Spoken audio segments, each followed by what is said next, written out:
Right, hello, my name is Matt Domin. I'm here to talk to you about getting involved in motorsport.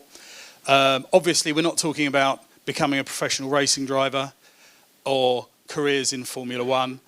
This is about four-wheeled motorsport as a hobby for fun.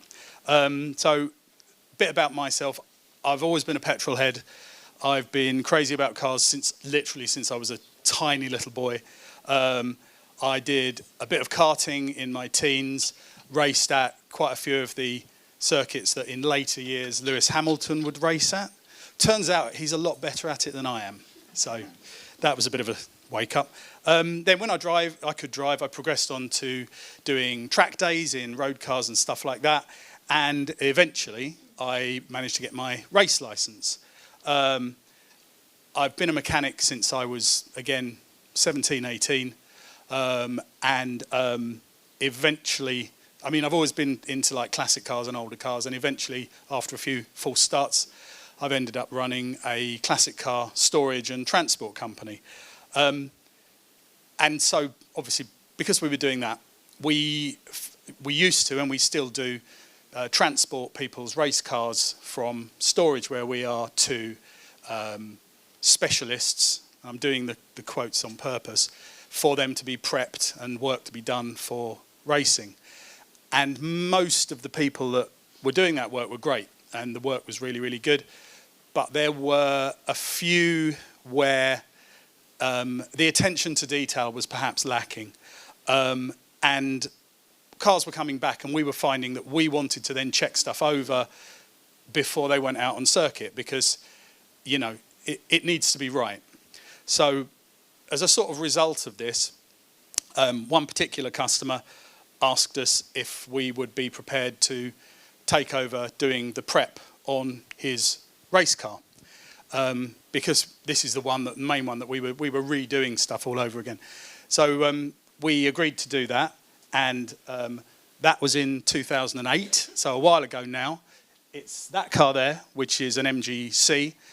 And however many years later, we're still running the same car for the same guy. We've become really good friends, and that's kind of where it started some long time ago. And then this evolved over time, and we were asked by other people if we'd look after their cars, if we'd prep their cars, if we'd take them to the circuit. And genuinely, sort of by accident, we sort of realised after a few years that we seemed to have a race team. And it really wasn't on purpose. And the whole Scruffy Motorsport thing came because the original car that we used to do track days in was a Peugeot 205 that we paid 50 quid for. And so everybody called it the Scruffy Peugeot, and we were called the Scruffy Boys, so it became Scruffy Motorsport. Ironically, now we try to make sure that everything we take and everything we do race is really, really well turned out. But the name stuck. So it's a little tiny team, really. I'm team principal, which is a bit like saying I'm emperor of my front garden. It's not much of a boast because there's only about 5 or 6 of us involved. And it's really not a full-time job for any of us because, as I said, this is, although it's part of what I do as work, the main thing is this is my hobby. I'm crazy about it. I'm passionate about it. And I do it because I love it. So we are talking about, it's very much a hobby thing. There's about, as I said, 5 or 6 of us. I've got a guy called Danny who does bodywork for me, a guy called Gary who does the big mechanical jobs because I just don't have time. My mate Paul, who is also a racing driver, but he helps me prep the cars and stuff like that. Then we have Paige, who is our team manager and also does pit crew. Her day job is working for Jaguar Land Rover at their headquarters. So she's got a degree in motorsport technology. So that's why she's in charge, because she's legit. And Paige too. And then there's Caroline, who's Paul's girlfriend. She does pit crew. She does catering. You know, she's great. She mucks in and does everything. Is that everybody? And then my daughter Jordan, who's here, who does our social media and yeah, stuff like that. So when you go online and find that nothing's been posted for months and months and months, it's because you haven't sent me any pictures. It's because she's lazy. So we've raced in several series over quite a while. The one we've done for the longest time is a really good series if you are getting into motorsport, because it's very friendly, it's very accessible, you don't have to spend a fortune. It's called the Classic Sports Car Club, are the organisers, and it's called Swinging 60s. As the name suggests, that's any car from the 1960s. So you've got everything from E-Type Jags, Alfa Romeos, Lancias, Ginettas, Porsches, MGs, Minis, and 7-litre Ford Galaxies. So you've got Minis racing in the same race with something the size of an aircraft carrier. That obviously makes it quite exciting. MGB that we race, that's Bluebell. And then it's, so that it's a variety of different cars. You don't have to spend a fortune. So we race our own B alongside the red MGC that you saw a little bit earlier. We've got a lot of class wins. We're normally in the top, depends on whatever car we're running, we're in the top 2, 3 in our class. We've got race wins. We're quite competitive. And one thing I do promise you is we are not spending the most money. I mean, you've got people who are turning up with trucks that look like they belong to a Formula One team and a cast of thousands to run it, because one of the things about motorsport is if there's money to be spent, people will spend it. But it doesn't always mean you're going to get any further ahead. As I said, these races are 40 minutes in duration, and they involve a pit stop. So one good thing about that is you can have 2 people sharing the same car in the same race, and therefore sharing the costs. The pit stop also adds another dimension to the race, because it means that as well as just driving round and round and round, you've got to come in, driver gets out, next driver gets in. So if you have got people there sort of helping you out, rather than just making the tea and sort of checking tyre pressures, they actually are part of the race. And that's really cool. That's one of the things we enjoy the most. Most club level races are between 20 and 30 minutes long. Also, we look after a number of other race cars. We've run cars at the Goodwood Revival a number of times, which is amazingly cool. As I said, this is part of what I do for a living, but this stuff I would do for free. Sometimes I do it for free, just because being part of something as cool as the Revival is brilliant. You get to dress up in the white overalls, and it's like being part of a movie. So it's awesome. We also look after some more modern but semi-historic stuff. So these are, am I standing in the way? I'm just standing in the way. These are Group C cars. So they would have raced in the 1980s at Le Mans, and we've run them at the, should have stood here all the time. We've run them at the Goodwood Festival of Speed and stuff like that for the customer. These are not my cars, because they're worth an absolute fortune. Another car that we run is this. It's an Aquila CR1. So it's built in Denmark. This actually now is the only one in the country. Doesn't belong to me. Belongs to Paul, my mate. So this is, as you can imagine, completely different from the historic stuff. It's a much more technical car to run. You've got so many different things you can change and adjust dependent on what circuit you're at, weather conditions, race duration, etc. Aerodynamics, ride height, engine map, brake balance. There's just a load of clever stuff you can do on that car. The historic cars have some sort of adjustments, but this is crazy. Lots of modern racing cars have, for example, just on the dampers or shock absorbers, they've got 4 separate adjustments. So you've got high-speed compression, high-speed compression, low-speed compression, high-speed rebound, and low-speed rebound. So that's a shock absorber, but you've got 4 dials on it that you can adjust all of these different things. And I promise you, somebody who's very technical about it could talk to you just about damper adjustments for an hour. Don't panic, that's not going to happen. I'll be honest, I've got a good working understanding of how it all works, well enough to feed back to like my race engineer or somebody who does know what they're talking about, to hopefully say, right, this is what the car's doing. I think this is what we need to do to fix it. I'm sure then they just ignore it and do the correct thing. But I'm not a race engineer. I'd love to be, because it's a level of sort of understanding that I just don't have. At the other end of the spectrum, and probably a bit more beginner-friendly and therefore relevant to what we're talking about today, I don't know if you came in the main entrance, the little Citroen C1 that's sitting there. Again, probably more appropriate for if you're looking to get into motorsport. This car has been built to do the C1 Racing Endurance Series. So endurance racing means longer races. Rather than 30 or 40 minutes, you're doing longer races. It's, apart from safety equipment, roll cage, fire extinguishers, harnesses, race seat, stuff like that, mechanically, it's basically a bog standard 68 brake horsepower Citroen C1. So it's not fast. But the good thing about it is, in this championship, all of the cars are based on that Series 1 Citroen C1. You have to use the same kit of parts, the same dampers, the same springs. You're not allowed to change the brakes. You're not allowed to change the engine, ECU, or anything like that. So the idea is it makes for very close racing. And you get massive grids. You can get 40 or 50 car grids for stuff like that. Like I said, normal club races, they're about between 20 and 40 minutes long. The shortest race that you do in one of those is 3 hours. And so there it's perfect for people who want to share, because you're not going to want to drive that for 3 hours, trust me.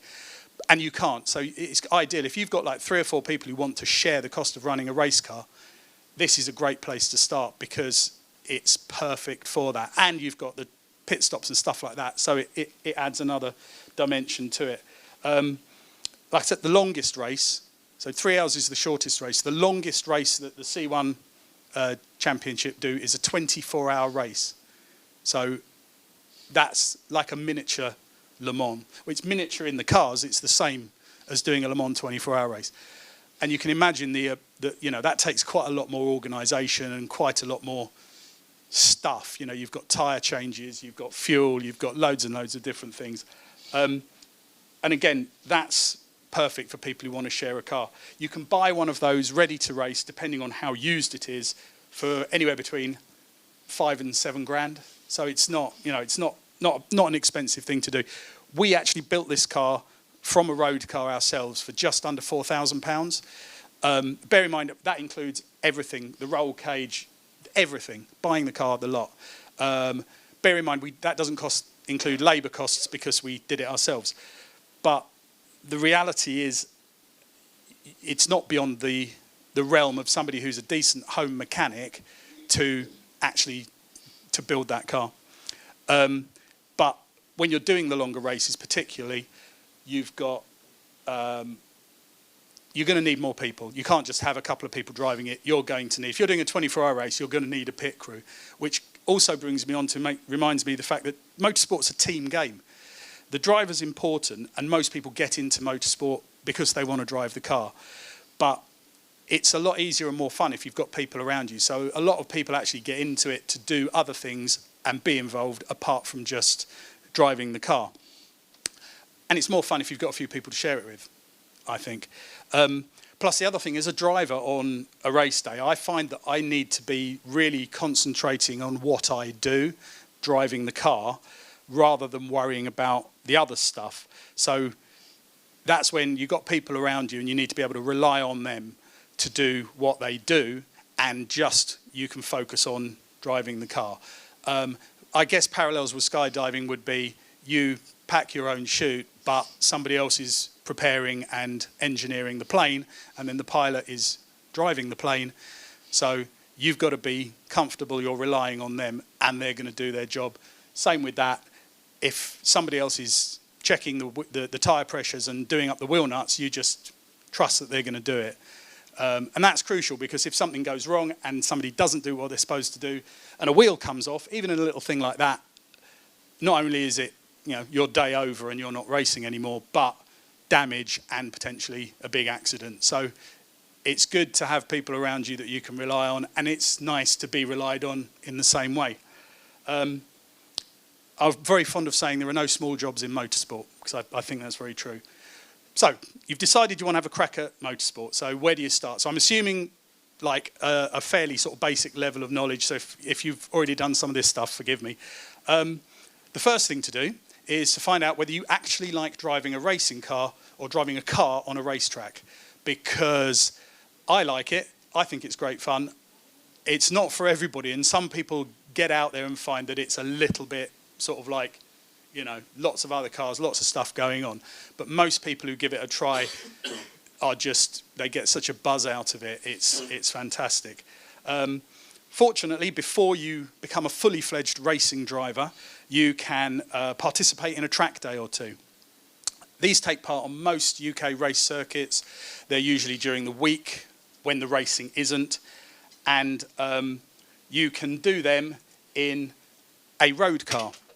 This was a road car. It's a BMW 328 that we paid 500 quid for. And we basically threw away the interior, put sticky tyres on it, good oil so the engine doesn't go bang, decent brake pads, and we take people out for rides in it. We have a huge amount of fun in that. You don't need to spend an absolute fortune on a track. People do spend fortunes on just purely track day cars, but you can go and just do it in something that's decent for a track. It's basically a chance to drive a car round a racetrack at high speed, although any speed that you're comfortable with, basically.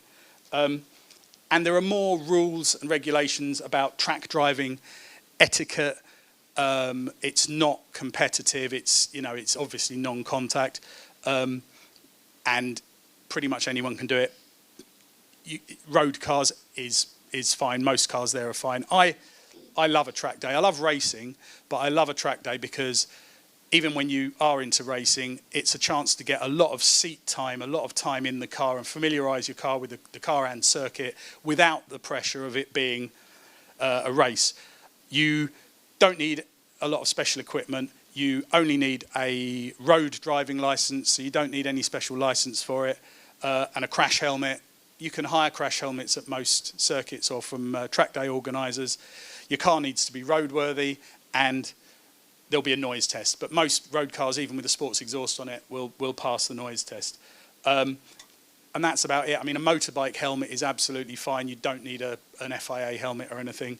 And then I suggest like some thin-soled shoes so you can feel the pedals and stuff like that. If you don't like the idea of driving your own road car on a circuit, or your car isn't suitable, if you've got a transit van or something, possibly not, unless you're Sabine Schmidt, then you can hire cars just to do a day's track driving. There are any number of companies who will hire pretty much anything from stuff like that. The Citroen C1, Mazda MX-5s are very popular. They're a cracking little track car, right up to Ferraris and crazy fire-breathing Porsche 911s. I'd say if it's your first track day, maybe start at the sort of beginner end of it, because you want performance that you can access rather than a car that's just scaring the living daylights out of you. Even if you drive a fast car on the road, going out on circuit for the first time is going to be a very different experience. But you'll love it. A lot of companies who hire track cars to people, they'll often have people on hand throughout the day who can offer you a bit of help and advice, and sort of just give you a bit of a sort of helping hand in what's going on, and advice about driving. And there are track days that are specifically aimed at novice drivers, and they do them all. Most circuits do these, and so if you've never driven on track before, you can do a novice track day, which means that you're out with people who have a similar level of experience. So it doesn't necessarily, it doesn't have to be intimidating, and there are loads of them all over the place. The other thing I'd suggest is, as a novice track driver who's perhaps not been out on circuit before, but is thinking about getting into motorsport and thinking about eventually getting into racing, great thing to do is get some tuition. These guys aren't going to be expecting you to be, Lewis Hamilton straight off the bat. But they're able to talk you through the basics of driving on a circuit. And I would suggest that if you're thinking of getting into motorsport, you'll get a lot more out of your perhaps first track day if you get somebody, even if you've got a mate who's done a bit of track driving or has a race license, just somebody who can just get you on the sort of bottom end of that learning curve, because it is, you know, a reasonably steep learning curve to start with, and then you start to get comfortable with it, and that's when you start to really have fun. So you've done a bunch of track days, you've decided it's for you, so the next step is you need to get your race license. So that means doing your ARDS test. Our ARDS stands for Association of Racing Drivers Schools. So Motorsport UK is the governing body for all motorsport in the UK. And now as I'm reading that, I'm thinking that's pretty self-explanatory. So the first thing you do is you go onto Motorsport UK's website and invest, I think it's £105 still, in the Racing Starter Pack. It's also the first step along the road of having MS UK and a load of other organisers take your money away from you. One thing I haven't mentioned, but I don't think I really need to, because obviously you guys jump out of aeroplanes for fun, is that motorsport is quite expensive. And everywhere you go, there'll be somebody with their hand out and you'll be giving them more money. So, but people say motorsport is for rich people, but most of the people I know who go racing aren't rich because they've spent all their money, it's gone. So in the pack that you get, you'll find a digital copy of the yearbook, which it gives you all the regulations, everything that you probably don't need to know, but it is a good resource, other bits and bobs. Most importantly, you'll get a video which pretty much talks you through how to, you know, what will happen, how to prepare and get your race license. It has changed a little bit from when I did mine, but really only in that it no longer comes on a VHS cassette. It did, but it really is a step-by-step how-to guide to what you'll need to know and how to take your test.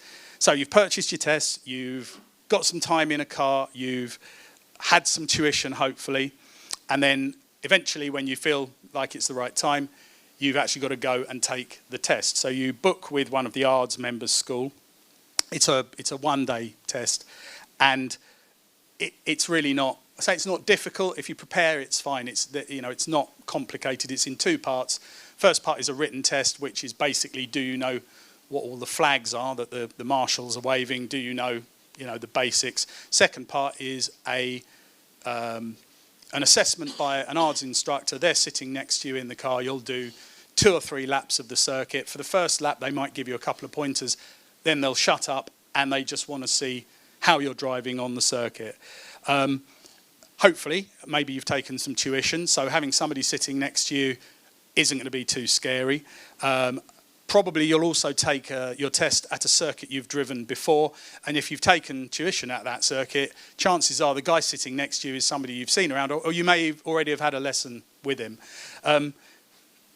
The other important thing is that these guys are all racers. They are interested in getting people into the hobby, and they're not there to trip you up. It's not like they're trying to catch you out or give you an unfamiliar scenario. They're basically saying, is this person somebody that I'd be happy to share a racetrack with? And it's that simple. I made a couple of mistakes on my ARDS test many moons ago and thought, well, maybe that's it. But the guy was like, no, because you missed that, but your car control and everything, I was happy with it. They're not looking for you to put in lap records. They'll be expecting you to drive quite briskly, but it's more about car control, mainly about awareness of what's going on around you, flags, other vehicles, stuff like that. It's really not, it's not difficult. I enjoyed it. I just had a customer we helped to get through their ARDS last year, and he loved it. Have fun with it. So then, once you've passed your test, you'll be able to ask Motorsport UK for your race license, which means giving them even more money. So right, by this point, you've done your ARDS test. You possibly have maybe a Motorsport approved helmet, but you might still be using your old helmet. So we'll just run through the sort of PPE that you'll need to actually then get out and go racing. Track days, you can use pretty much anything. This is the bit where you get to dress up like a racing driver. So that's the best bit. So starting at the top, you'll need a helmet. This is going to be different from your helmet you use for your first track days, mainly because it needs to be FIA approved. So Motorsport UK run Motorsport in the UK. The FIA are the global organisers of motorsport. You see their logo on Formula One and stuff like that. It stands for Fédération Internationale de l'Automobile. And all your race kit needs to be FIA approved. There are a couple of other things that can, accreditations that can work, but we'll keep it simple. So helmet. You don't have to spend a fortune on a helmet. There are anything from probably 100, 120 quid up to thousands. But as long as it's FIA approved, it's approved for motorsport. My helmet is not a £2,000 or £3,000 helmet. It's a sort of mid-range, sort of like 400 or 500 quid thing. And you basically need to find something that fits you and is comfortable, because they're not all the same shape inside. So one thing I would say with all of your race kit, don't buy it online unless you've already been to, somewhere and tried on exactly the right, the make, model and size of helmet that you're going to buy, because they vary massively in terms of the shape of your head and stuff like that. Under your helmet, you'll have a balaclava. This is made of Nomex, which is a fireproof fabric. You'll also have a long-sleeved Nomex vest and long johns. Then you put your suit on. Again, this is going to be an FIA-approved 2 or 3 layer Nomex suit. And along with your helmet and one other item, it's probably one of the 3 most important things that's going to keep you safe in the event that something goes wrong. And most importantly, now you do look like the Stig. We were saying earlier on that, especially guys, we like hobbies that involve lots of stuff. So I've got a mate who goes fishing, and I'm like, fishing? That's not exciting. But he's like, look at this, it's made of carbon fibre, and we like stuff, particularly carbon fibre stuff. The third thing that is very important for safety in your equipment is your FHR, frontal head restraint, or HANDS device, you might have heard it called. This attaches round your neck, attaches onto your helmet, and its job is to reduce the risk of severe neck injury in an impact. It just stops your head battling about like that.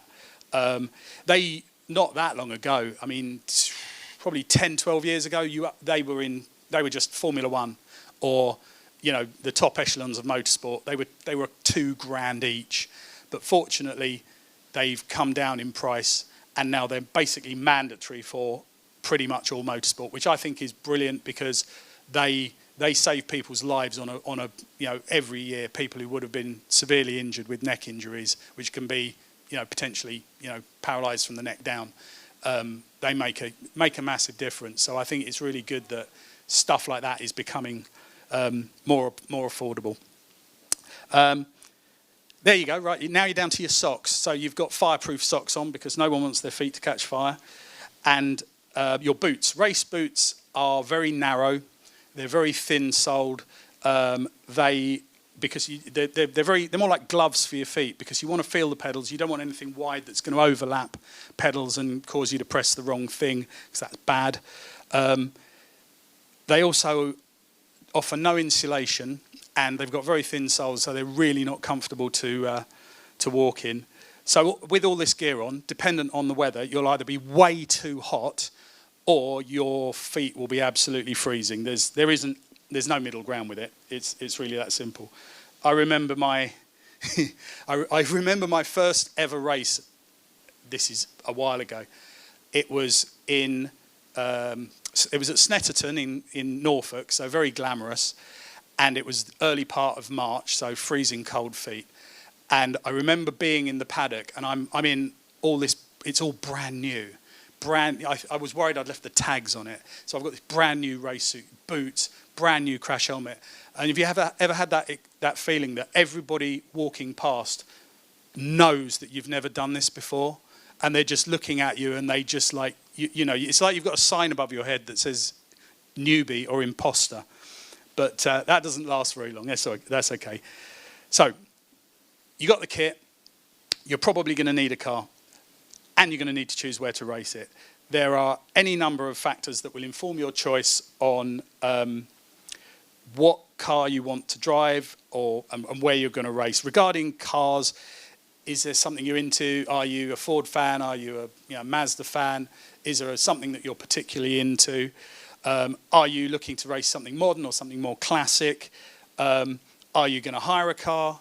Are you going to buy a car, or are you going to build a car? For some people, building a race car is like that's the thing they're into, and then racing it is almost, it seems like a sort of an afterthought, which is very, very strange. But people love, they love a project, they love to build cars.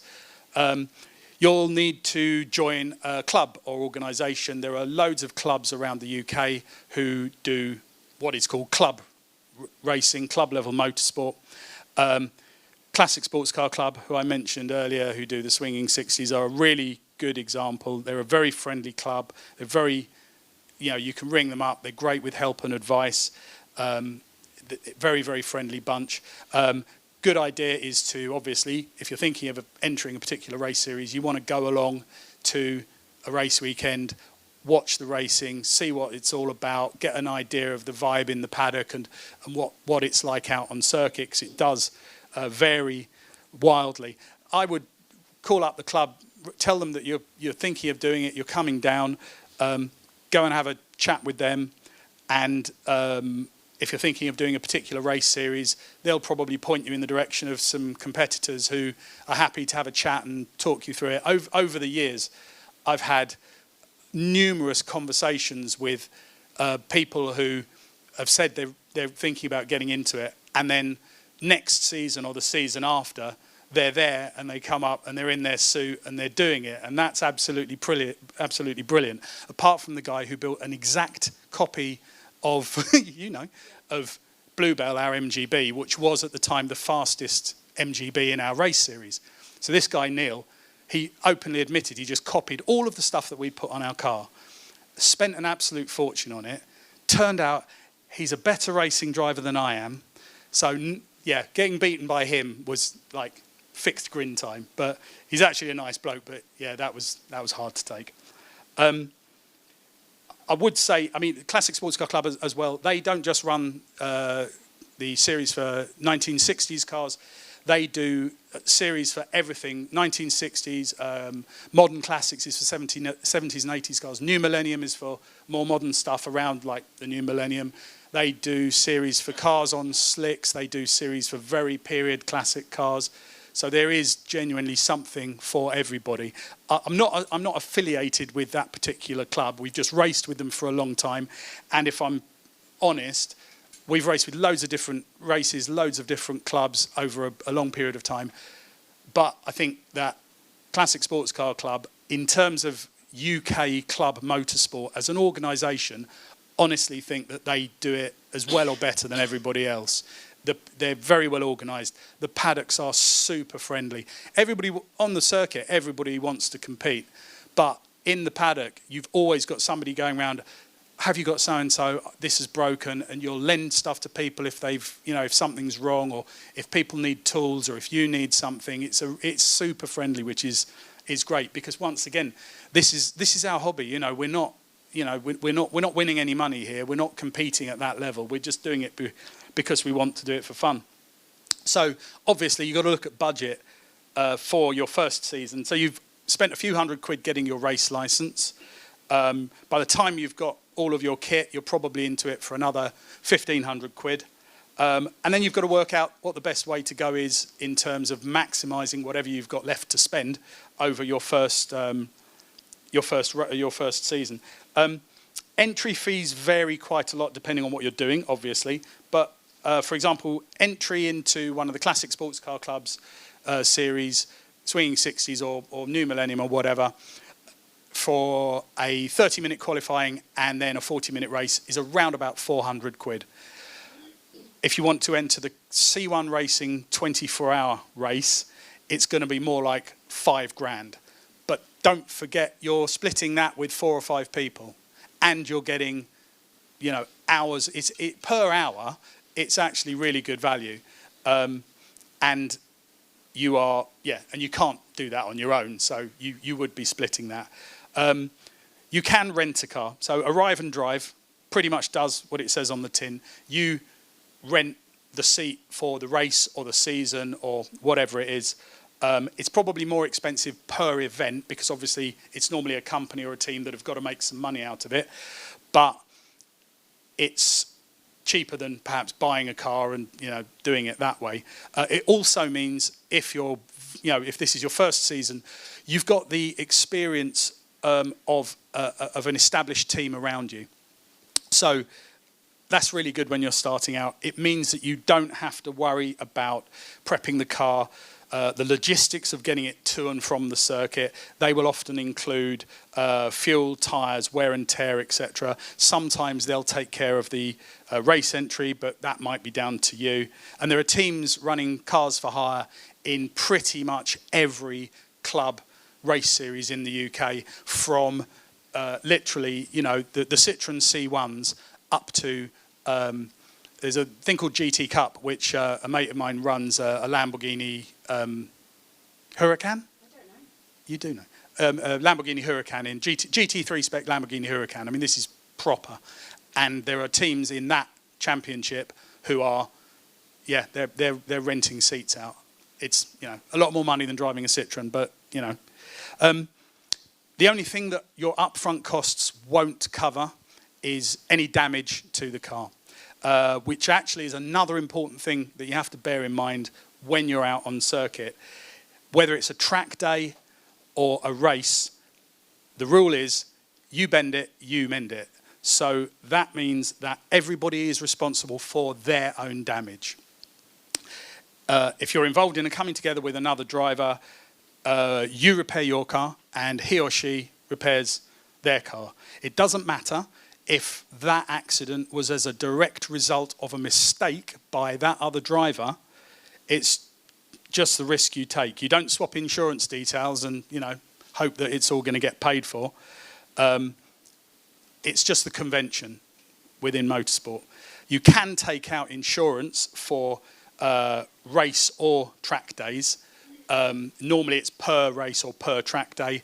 But again, that's for repairing damage to your own car. It doesn't cover any third-party liability. And if you're racing a 100 grand car, you probably wouldn't take out 100 grand's worth of insurance. You'd go, well, even if I'm a complete muppet, I'm probably only going to do 25 grand's worth of damage to this. So I'll insure for 25 grand, and then, you hope that it can be repaired within that. And don't forget, if you're driving your car on a track day, your road insurance stops at the entry to the pit lane. So anything that happens out on the circuit, you don't have any insurance unless you've taken out specific insurance. And trust me, when you phone up your insurance company and say, "Oh, I've had an accident." Okay, yeah, we'll send a recovery vehicle out. Where are you? Yeah, I'm in the paddock at Brands Hatch.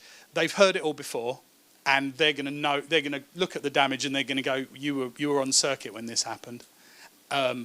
Somebody will have taken some pictures of it because you're just not going to get away with it.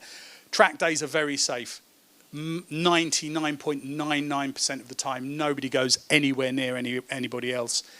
They are very well policed in terms of driving standards, but if you've got something nice and expensive, that isn't a 500 quid BMW, it's potentially worth looking at. Do I want to insure it, or do I want to buy a £500 BMW?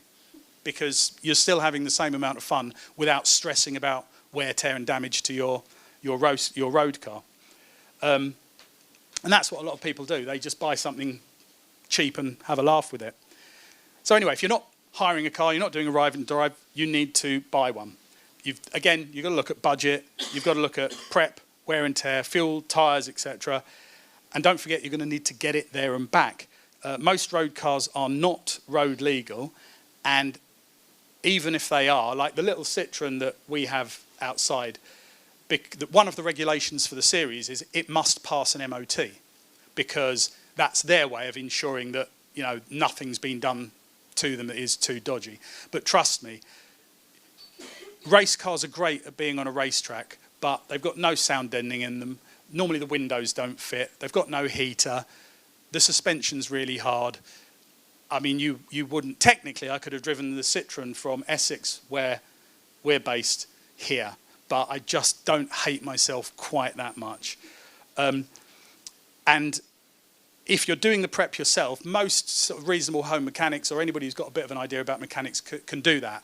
But again, you've got to factor in the time, because you're basically going to be giving this car a big service after or before each event. And that takes time. I mean, you can have a team look after your car, so that you're not driving their car, but you buy a car and then they look after it. We look after cars for 2 or 3 different customers. A couple of them are actually mechanically pretty competent. They could turn up at our workshop and muck in and work on the cars with us. But they're time poor. So the reality with that is sometimes it's just you haven't got the time to do it. So in common with Arrive and Drive, we do all the prep and the logistics and send them a bill after each race. You can build your car yourself. So we took 900 quid's worth of slightly knocked about Citroen C1, and you can see it sort of in build. You start with a road going version of what you've got and basically turn it into a race car. The good thing with the Citroen C1s is everything within doing that and working on that car is, again, within the remit of a competent home mechanic. About the only thing you might need somebody specialist to do is some fabrication, because although it's got a bolt-in roll cage, you have to weld plates in so that it's got something to bolt to. But apart from that, genuinely, there is a how-to guide on the C1 Racing website, which honestly goes through exactly what bit you have to take out and what bit you have to put in to get yourself into a race car.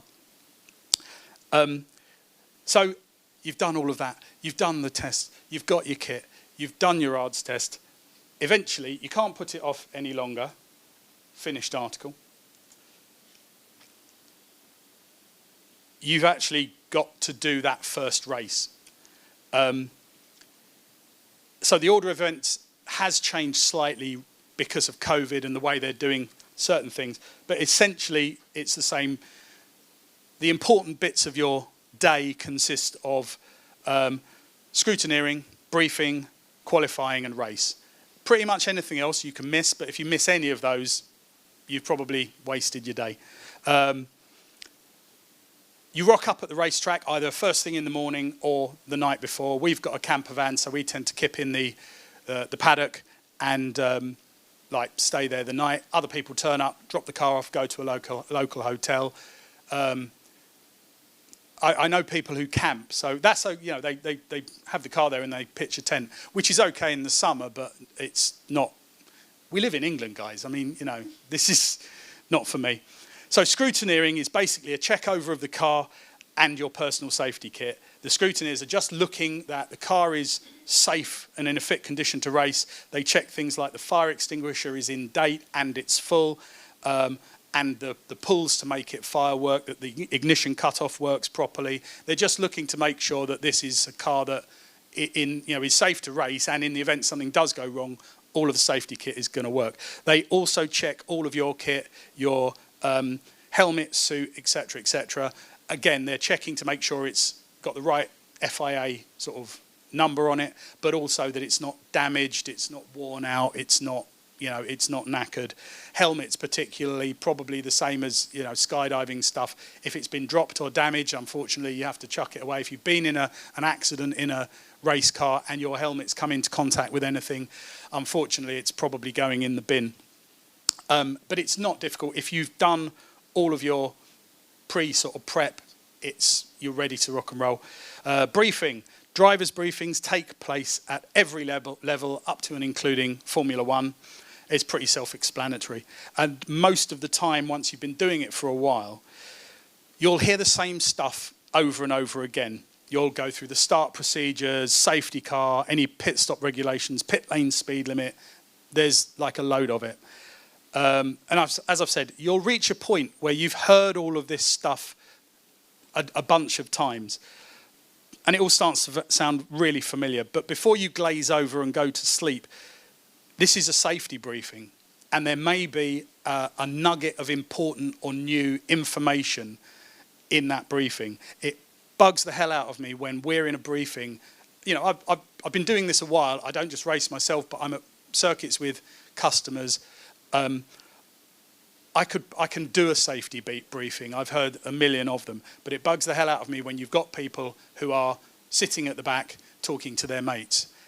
You don't want to be the guy who misses that one new thing, like they've changed something at the circuit, which does happen, because you end up looking like it's not a good thing. Parallels with skydiving, it's not a place for complacency. You know, if you're getting a briefing on something, you want to be paying attention. Once you take that bit seriously, and you take certain things seriously, it allows you to relax and have fun with the rest of it, is my opinion.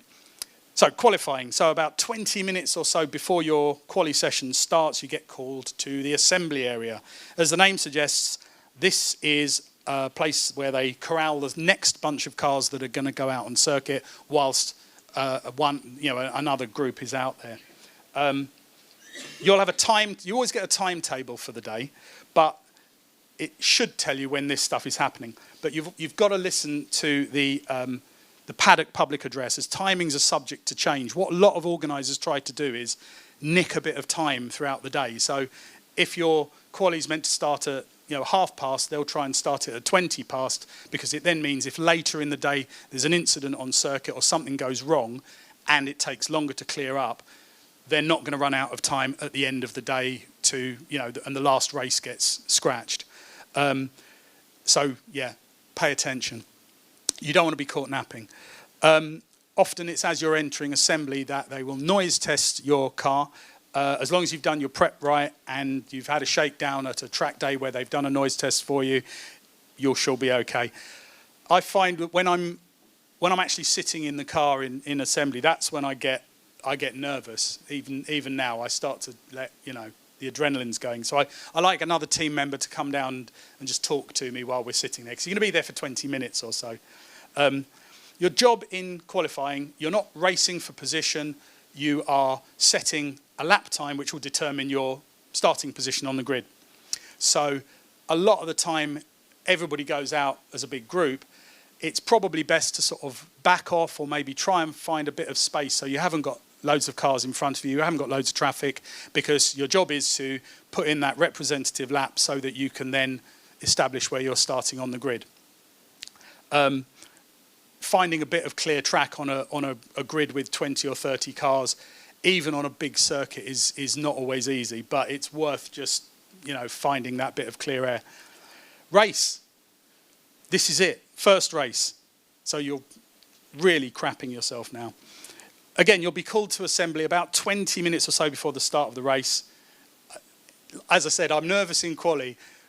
Sitting in assembly before a race, I am really nervous. And if something, I remember I forgot my gloves or something, and I had one of the guys with me. All he had to do was walk 5 minutes. When we had loads of time before the race, all he had to do was walk like 2 or 3 minutes back to the camper, get my gloves and bring me my gloves. I couldn't even say the word gloves. The glove, I just went to bits. It's ridiculous. But I've been doing this a while. It's ridiculous. So what they do when you go into assembly for the race is they park you up in order that you're going to be going out. So you'll be parked up 1, 2, 3, 4, 5, 6, 7, 8, however many it is. The marshals will park you up, but it's a good idea to have a rough idea where you're supposed to be, because it does make their lives a little bit easier. So when you go out onto circuit, what you do is you go out, you get onto the grid, you park up in whatever grid position you're in, and it's a good idea, again, to know whether you're on your left-hand side, right-hand side of the grid, stuff like that. When they release you, you get waved off with a green flag. This is not a race start. This is the parade lap or green flag lap. You'll be following the safety car, which takes you around at a reasonably modest pace. You just stick in your sort of crocodile of cars. And it's a time you can warm your tyres up a bit, warm your brakes up a bit, just make sure the car's working properly, which they don't always because they love to brake. And then as you approach the grid, one of two things will happen. If it's a rolling start, you keep your grid position And as you approach the start, you'll see the gantry with red lights on. You keep to your green flag lap pace until the lights go out. Simple as that. For a standing start, you go around and you form up again on the grid. They show you a 1 minute board. About 5 seconds later, they show you a 30-second board.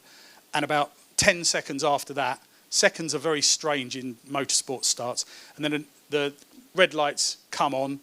And when they go off, that's it. You've got to get that car off the line as quick as you can without stalling it, without too much wheel spin.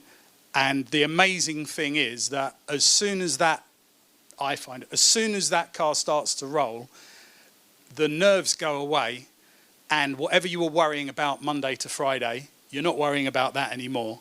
You are just so focused on what you're doing that everything else is out of your head. It's like a holiday for your brain because you don't get to think about all of the stuff that was like on your mind the rest of the time. And weirdly, even novice guys have said, I wasn't nervous. As soon as we were going, I'm not nervous because you've got something to do. You've been waiting all this time to get to this point, and now you're doing it, and all of the nerves go away, and it's just an incredible experience. Right, very last thing I want to talk about is all of the other ways you can be involved in motorsport without actually driving the car. Obviously, most people are thinking about, driving, but there are loads of other things you can be doing which gets you involved without the horrendous cost of being a driver. You've got teammates, friends, family who come along, help on the pit wall, look after the car, do pit stops. You've got the paid staff at the clubs. You've got volunteers and people at the circuit who give up their time. Probably if you want to get involved with motorsport, but you're not going to drive or stuff like that, the biggest and probably most important group are the marshals. You see them at all the big events. They're always in orange overalls, Formula One marshals, Le Mans, every motorsport, every track day, but every race has a group of marshals. And the thing that most people are surprised to learn is that these guys are all volunteers. So they give up their weekends. They actually do a lot of very specialist training to do with rescuing people out of damaged cars, fire stuff, things like that. But it's a hobby. It is, however, a fantastic way to be in the thick of the action, and a lot of motorsport fans use it as a way to be involved and part of the motorsport community without the cost. And honestly, the reality is that without these men and women, without the marshals, motorsport, not just in the UK but all over the place, it just doesn't happen. If they all decided next week we're not going to do it anymore, that's it. I mean, it really is as simple as that. And there is absolutely no way on God's green earth the circuits or the race clubs could afford to pay these guys what they're worth. They get expenses and stuff, but we couldn't pay them what they're worth.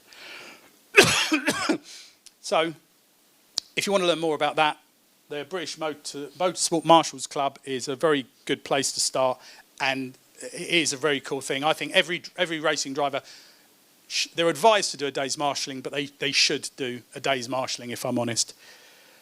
Anyway, so there's probably loads of stuff I've missed or overlooked, but I hope I've given you an idea of what it's going to be going from possibly never driving on a circuit to actually starting and hopefully finishing your first race. So if anyone's got any questions, then stick your hand up or come and have a chat with me.